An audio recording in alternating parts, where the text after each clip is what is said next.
Hola, ¿cómo están? Bienvenidos a Perú Informa. Yo soy Paola Alfaro Mori y este es el programa de entrevistas variadas que les ofrece nuestro portal de noticias. Y el día de hoy vamos a tratar un tema fascinante, interesantísimo y que en lo particular me es muy cercano. Y para eso tenemos al ingeniero Ignacio Lombardi. Él es ingeniero forestal, además es profesor emérito de la Facultad de Ciencias Forestales, ha sido decano de esta facultad y también vicerrector académico y de investigación de la Universidad Nacional Agraria La Molina. Actualmente es presidente de la Cámara Nacional Forestal y del Instituto Peruano de Productos Naturales. Y como ya habrán adivinado, vamos a hablar de nuestros bosques. Bienvenido, ingeniero Lombardi. Gracias por estar aquí. Empecemos por preguntas básicas para la gente que no tiene familiaridad con este tema, que muchas veces no saben cómo es el bosque natural, cuál es el potencial que tiene, cómo son nuestros bosques, cuántos tipos de bosques tenemos en nuestro país. O sea, nosotros en realidad en el país en general, de todas las posibilidades ecológicas que hay, nosotros tenemos 39 de 40. Casi todo. O sea, nosotros podríamos producir cualquier cosa y podemos manejar el bosque en esa forma. Entonces, una cosa son los bosques andinos y otra cosa son los bosques tropicales, ¿no? El bosque, yo lo separo en esa forma. El bosque andino es un bosque, hay bosques y hay la forma de pastos, ¿no? Que se puede manejar fauna y todo esto. Entonces, ahí hay que trabajar. Pero el bosque andino es el que nos asegura el agua en todos lados, ¿no? O sea, ese es parte del problema. Y el bosque amazónico es el bosque donde tenemos nosotros, digamos, la mayor cantidad de vegetación, de árboles y todo esto, donde sacamos la madera, pero también hay que mirar que ahí aparece la última teoría, que son los ríos voladores, que viene a ser todo el agua, todo lo que se evapora del bosque va hacia la parte andina y ahí empieza a llover. Entonces, si no tenemos bosques, no hay agua, lluvia. ¿No? Y eso no es solo en el Perú, es en todo el continente. En todo el continente, ¿no? Porque de ahí se maneja. Claro. ¿No? Cuando empezamos y miramos el Amazonas, ¿dónde nace? Nace en Arequipa. ¿No? Entonces tú dices, ok, desde Arequipa, desde ahí está captando agua en toda la parte amazónica. Entonces, eso es lo que yo creo que tenemos que mirar. Pero eso no quiere decir que no usemos el bosque. Lo que pasa es que lo usamos mal, lo quemamos, lo manejamos mal, porque el bosque hay que usarlo racionalmente. Entonces, nosotros, como Cámara, ¿a qué apostamos? Al manejo forestal, ¿no? O sea, al manejo adecuado de ese bosque, que se regenere, no es destruirlo, sino es utilizarlo adecuadamente y de ahí que se vaya recuperando y que vaya avanzando. Cuando lo miramos en esa forma, ya no estamos haciendo talarraza, sino estamos sacando muy pocos árboles dentro del bosque y en el manejo natural vamos dando toda la vuelta y vamos presentando nuevamente el bosque. El manejo forestal hoy día en los bosques naturales ha cumplido 20 años. Quiere decir que estamos entrando al segundo ciclo. Entonces, ese segundo ciclo son especies, algunas nuevas, y algunas son las que hemos dejado de cosechar, los cedros, las caobas, de diámetros menores que ya han ido creciendo y que hoy día... llegado a un diámetro comercial. Diámetro comercial y que hoy día ya están para aprovechar. Tenemos 4 especies en CITES, o sea, en la Convención Internacional de Especies protegidas. En peligro de extinción, que está chihuahuaco, está cedro, está caoba y está tahuari, las 4 especies. Pero esas 4 especies, en las concesiones de manejo forestal, uno está obligado a dejar el 20% de esos árboles como semilleros. Y acá te cuento y te digo, oye, ¿qué hago yo con 21,000 árboles semilleros de chihuahuaco en Madre de Dios? Los miro ¿Cuál No es, estamos aprovechando. ¿Cuál es la investigación que yo tengo que hacer Claro. sobre esos árboles? Y así como tenemos chihuahuaco, tenemos cedro, tenemos caoba, tenemos tahuarí. O sea, tenemos que hacer investigación para que esto empiece a desarrollar y empiece a avanzar. Si no hacemos eso, el bosque tropical se va a quedar estancado y le vamos a dar preferencia a todas las especies introducidas que no necesariamente se adaptan adecuadamente.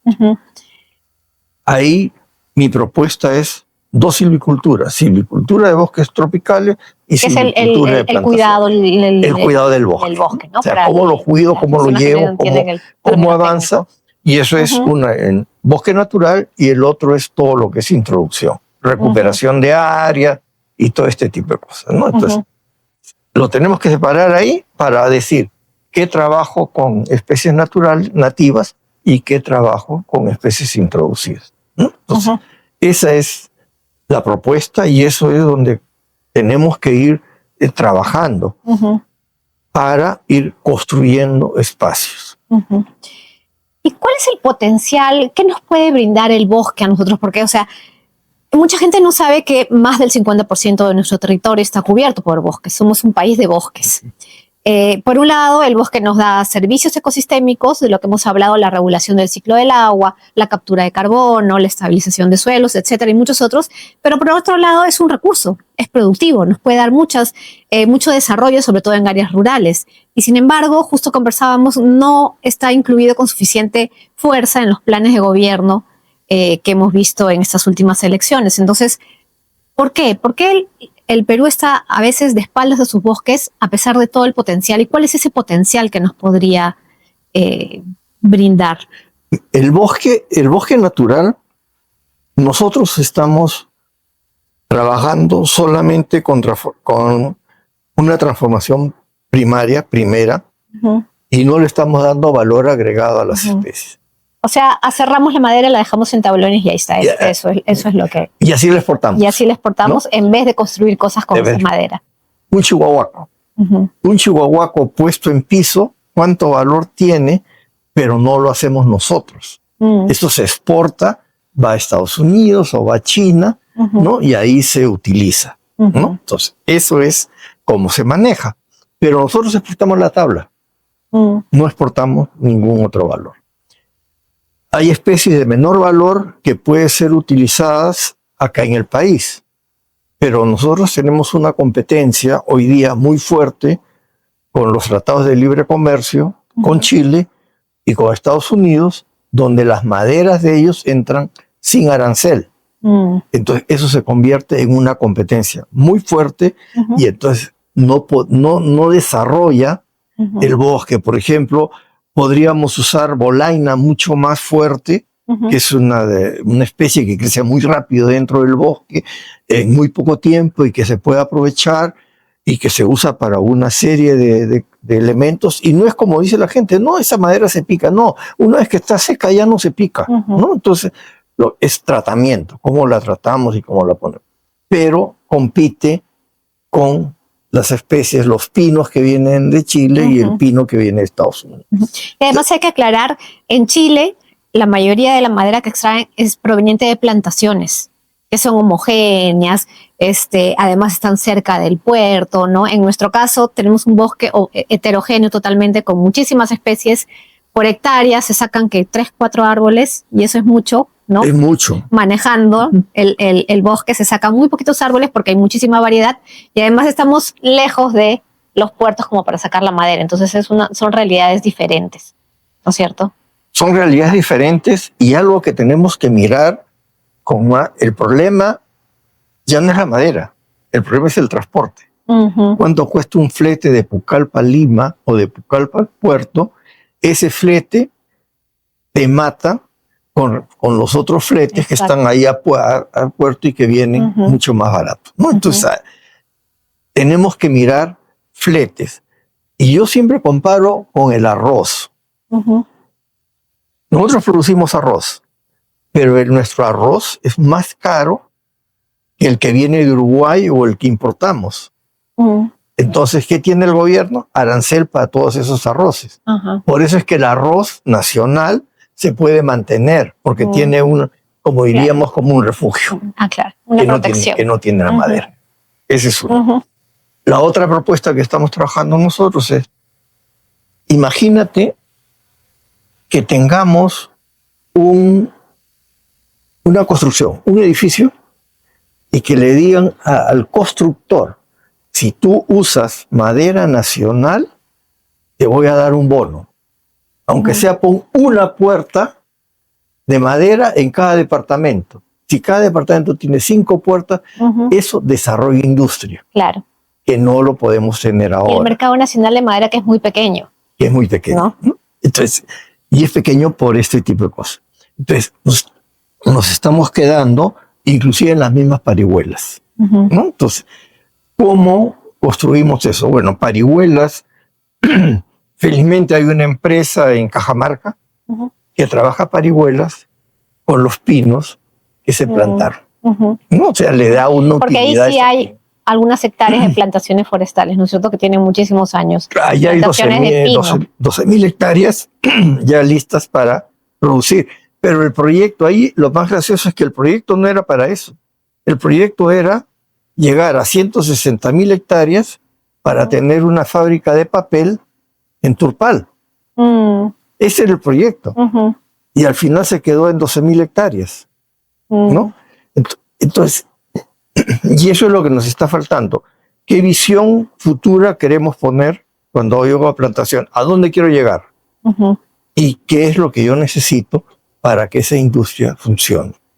Pero eso pasa que 3 gobiernos, 4 gobiernos. Es el problema, no hay réditos a corto plazo para los gobernantes. Exacto. ¿No es cierto? Entonces no hay forma de trabajar, ¿no? Entonces, es lo que yo digo. Chile, cuando empezó a plantar, Chile metió gran parte de los recursos que generaba la minería en hacer bosques. Y subvencionaba la plantación además, ¿no? Devolvía a los productores la inversión que habían hecho. Exacto, pero salía del mineral. Claro, salía de ahí. Salía del mineral. Entonces, sembraron su bosque. Claro, no les gusta, ¿no? Lo que dijo Pinochet en su momento. Dijo, claro, porque él fue el que dio la ley. Él fue el que dio la ley y él dice, estoy cambiando un recurso no renovable por un recurso renovable. Claro. Y ese era el principio de él. Lógicamente hay muchísimos problemas, pero eso es lo que hay que hacer. ¿Cuánta minería tenemos nosotros y cuánto hemos generado desarrollo de eso? Primero da trabajo. Por lo menos son 2 jornales. Empleo rural. Empleo rural. Por lo menos son 2 jornales permanentes por hectárea plantada. Más 5 o 6 jornales indirectos de cada uno. O sea, por cada hectárea que plantamos, tenemos entre 7 y 10 jornales que van a generarse alrededor del bosque. Entonces, eso es un montón. Sí. ¿No?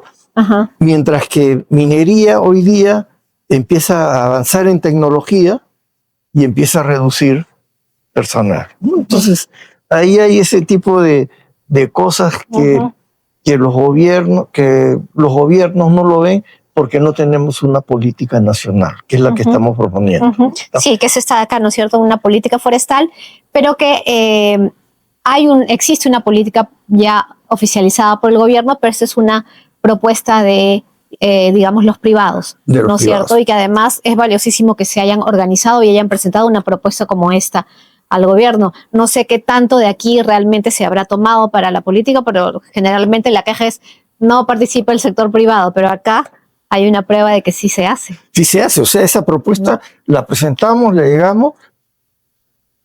¿Y cuál fue la crítica a esta propuesta? No han seguido el esquema de ese plan. Es que nosotros no teníamos por qué seguir ese plan. Bueno, pero es que se puede traducir después, ¿no? Claro, o sea, no teníamos al esquema de ese plan, eso, ¿no? Entonces, que es el Centro Nacional de Planeamiento Estratégico dentro del Estado. Exacto, ¿no? Entonces, la política, la que acaban de aprobar, que la vimos en la mesa forestal, oye, un documento que tiene como 500 páginas. Una política no necesita 500 páginas, es una cosa muy, muy reducida para llevarse adelante. Y una de las críticas que hicimos es, ¿cómo voy a hacer una política forestal si no he revisado la política que hoy día tengo? ¿Qué se ha llevado adelante y qué no se ha llevado adelante? Para poder ajustar una política futura. En un país que tenemos tanta variedad y tanta diversidad. ¿Cuántos árboles tenemos? ¿Cuántas especies de árboles tenemos? 4.000. 4.000. ¿Y de esas cuántos son comerciales? O sea, se han estudiado para que puedan entrar al mercado. Comerciales serían aproximadamente unas 600, pero las que están en el mercado son menos de 100. O sea, de 4.000 solo 100 especies tienen un mercado, pero eso es culpa nuestra también, porque no es que las otras sean malas especies, sino que no las hemos estudiado y no hemos hecho el esfuerzo de introducirlos a los mercados, porque ahí hay muchísimo valor que podríamos... Ahí hay mucho valor, que es justamente lo que estamos trabajando ahora. ¿Qué hacemos con todo lo que está quedando? ¿Por qué? Porque a la hora que te dicen el bosque ya no tiene valor y te queman el bosque, entonces ahí vienen los incendios que estás quemando. Entonces no, tienes que utilizar eso. Y además hay una cosa, por ejemplo, todo el mundo dice, bueno, chihuahuaco, que es la especie de moda ahorita, todo el mundo habla del chihuahuaco. Que son unos árboles gigantes, que la madera es dura, sirve para pisos, ¿no es cierto? Para pisos y todo, hace sport y todo. De la cantidad de chihuahuaco autorizado a sacar, nosotros que hemos hecho el análisis, solamente se ha sacado el 30%. El resto se queda. ¿Por qué? Porque son diámetros no comerciales. Claro, hay un diámetro mínimo, ¿no es cierto?, que legalmente se puede cortar. Exacto, pero que en el tiempo esos árboles van a llegar a ser comerciales. Claro. O sea, no es que se está devastando todo, no es eso, sino que simplemente hay que mirar cómo los árboles tienen su crecimiento, tienen su proceso y que van avanzando y que lo vamos mirando en esa forma, ¿no? Eso es parte de lo que tenemos nosotros que ir mirando, y para eso es que queremos manejo. ¿No? O sea, el manejo forestal apunta a eso. A un aprovechamiento sostenible. Porque además muchas veces se confunde deforestación con aprovechamiento de bosques, ¿no? O incluso con tal ilegal, ¿no es cierto? Se piensa que, bueno, no hay que sacar madera porque se destruyen los bosques. Y no es así. La deforestación, que tiene otras causas, generalmente es un agricultor que va y tal y quema para hacer agricultura y después migra porque el suelo no es tan bueno. Y otra cosa es una extracción selectiva, que cuando es legal y tiene detrás un manejo forestal, al contrario, beneficia al bosque. Cuando es ilegal, lógicamente tiene muchísimos otros problemas, tanto ambientales como económicos, pero hay una producción legal que sí deberíamos aprovechar. Claro, hay una recuperación. Y algo que todavía no se utiliza, en la última COP ambiental, de cambio climático. De cambio climático. Que son las conferencias de las partes anuales que hacen. ¿Cuál es la Naciones Unidas, ¿no? Y los países partes. El material del siglo XXI es la madera. ¿Por qué? Es reciclable, es utilizable, captura carbono. Y no es el árbol que captura el carbono, sino el carbono está capturado cuando hago la tabla. Claro, se queda acá. Se queda acá, ¿No siempre está capturado. Entonces, claro, no lo suelto, cosa que no sucede con ningún otro material, ¿no? Y entonces deberíamos empezar las construcciones, y además, si usamos madera en las construcciones, vamos a tener menor impacto ambiental, porque necesita menos energía y necesitan. Entonces, hay un montón de ventajas. Ya hoy día países, inclusive Chile, ya está haciendo edificios con madera, ya no lo usa con cemento, porque tiene demasiada demanda energética.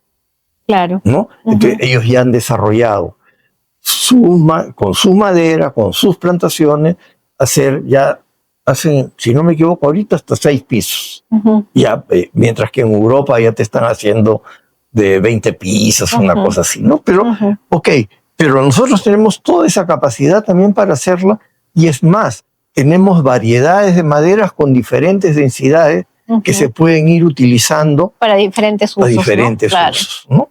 Entonces, eso es algo... A diferencia de Chile, que solo tiene pino. Solamente y el pino solo es para una cosa. Y tiene una densidad fija y todo. Exacto. Mientras que nosotros tenemos variabilidad, solo que no sabemos manejarla y aprovechar esa variabilidad. No las conocemos, ¿no? Entonces, una de las propuestas que le estamos dando es, ¿por qué no podemos trabajar o agrupar las maderas por densidades que nos refieran a una estructura físico-mecánica, ¿no? Ese tipo de relación son las que queremos ir encontrando. Eso es investigación, eso es un tipo de desarrollo. Todo lo que es semillas también tiene que mirarse. No estamos trabajando en semillas del bosque natural, estamos trabajando, diría, nada, ¿no? Tenemos que hacer selecciones, no hacemos mejoramiento genético, no hacemos nada. Y algo que me he enterado hace poquito. Todo el mundo sale al comprar pimienta pimienta rosada. ¿No? Sí, pues pimienta rosada, sí, bonito, ¿no? Bien, con su etiqueta francesa. ¿Y de dónde sale eso? Es el molle peruano. Ah, sí. Sale del Perú, sí. Se va a Francia y Francia nos lo regresa en un envasito. Bien bonito. Bien bonito, ¿no? Y 50 veces más caro. Exacto. ¿Cuánto hemos trabajado en el molle nosotros? No lo sé. Nada. Sí. Y además, últimamente un agricultor me decía, no, si yo le pongo a mi cultivo, lo rodeo con molle, no entran los insectos. O sea, al final es súper ecológico. No entran insectos y tengo el fruto. Claro. ¿No? Entonces, claro. Eso hay una colaboración ahí que llamamos nosotros agroforestería, ¿no es cierto? ¿No? Hay que investigarlo un poco más todavía, pero ya va por ahí, ¿no? O sea, esa es parte de las cosas que no perdemos. Y eso, el molle es andino. Claro. ¿No? O sea, no es en serio, estamos hablando de una posibilidad andina interesante en términos de trabajo. Pero claro, cuando uno mira las exportaciones, está en otros. Claro, no tiene ni siquiera una partida arancelaria. Exacto, está escondido. Claro, está escondido, ¿no es cierto? Eso es, ¿no? No, y también muchas veces pasa que se dice el sector forestal aporta apenas 1% al PBI nacional. Claro, pero hay muchas cosas que no se contabilizan como sector forestal, ¿no? Claro. Incluso los servicios ambientales, por ejemplo, que nadie los valoriza. No sabemos cuánto cuesta eso. No está en ninguna cuenta nacional, ¿no? Y ese tipo de ejemplos que usted pone también, probablemente no van al sector forestal, ¿no? Exacto. Por ejemplo, el último CONFLAC que hemos hecho, el último Congreso Forestal Latinoamericano, que ha sido el año pasado en noviembre, ¿no? Donde participan más de 600 personas, ¿no? Y más o menos casi 20 países, ¿no? ¿Cuál es una de las conclusiones? Una de las conclusiones es, bueno, ¿cuándo se va a reconocer el valor del bosque por servicios ambientales? Porque sí, cuida, sí, pero lo que estamos dando, lo que dejamos de recibir, o sea, y decía, ya, no saco petróleo de la Amazonía, ya, perfecto, no saco petróleo. ¿Quién me compensa eso? Claro. ¿O quién le compensa a la comunidad el cuidar esa área para que no se saque, ¿no? Entonces, ahí hay un equilibrio de tipo diferente que tenemos que mirarlo de otra forma. Y eso es por ahí que tenemos que ver cambios climáticos y tenemos que ver todo ese tipo de cosas, porque realmente no es justo que te digan no toques, ¿no? Y ahorita viene ya el arancel de no deforestación, entonces viene no deforestación y te dice, sí, café, cacao y todo, tienes que ir con no deforestación. Y justamente hoy día estaba escuchando que la Unión Europea ya está poniendo lo que se llama el pasaporte digital para todos los productos. Ahorita es para textiles, pero para el 29 va a ser para otros productos. Claro, y no estamos preparados para eso. No estamos preparados para eso y tenemos que hacer todas esas cosas. Y bueno, otro potencial muy grande para el bosque también es el turismo. Díganos, sí, pero en 30 segundos, ¿qué se siente caminar en el bosque tropical? En el bosque tropical es olvidarte de todo. O sea, estar tú metido dentro de la naturaleza, caminar dentro de la naturaleza y compartir con la naturaleza. O sea, sentirte realmente en una estructura de tipo natural, cosa que no lo tienes en una ciudad, ¿no? Exacto. Vale la pena. Entonces, muchísimas gracias, sí, ingeniero Lombardi. Y a todos ustedes, muchísimas gracias por haber escuchado esta entrevista. Recuerden que este programa se transmite por las redes de la Coordinadora Republicana y también, por supuesto, por PBO 91.9, la radio con fe, que además se transmite por 250 cables a nivel nacional. Muchísimas gracias. Yo soy Paola Alfaro Mori y nos vemos la próxima semana.